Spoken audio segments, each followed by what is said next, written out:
Le mois de juin est la dernière limite pour débroussailler. La municipalité, dans le cadre de Cannes 21, sensibilise les propriétaires à ces travaux obligatoires. Il est important de débroussailler pour des raisons de sécurité.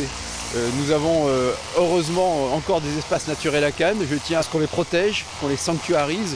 Et il faut débroussailler avant le 1er juillet, qui est une exigence légale, dite de zone rouge, de période rouge, pour se protéger des incendies. L'enjeu est de taille pour lutter efficacement contre le risque incendie à l'approche des grosses chaleurs de l'été. Parce que l'été, c'est tellement sec que la moindre brindille, sauf que les jeunes des fois s'amusent avec des pétards, si jamais il y a le feu, effectivement, c'est important. La technique du débroussaillement, effectivement, c'est ça, c'est d'enlever la continuité végétale entre le sol et les arbres.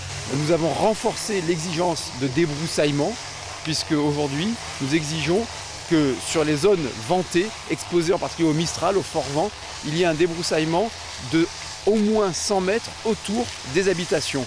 La ville montre l'exemple, nous débroussaillons 900 000 mètres carrés, vous vous rendez compte, c'est presque 1 million de mètres carrés, donc avant le 1er juillet, dans la Croix des Gardes, dans la Californie, sur les talus municipaux. Et là, tout le monde est en train de faire le travail. C'est le bon moment, au mois de juin, pour le faire.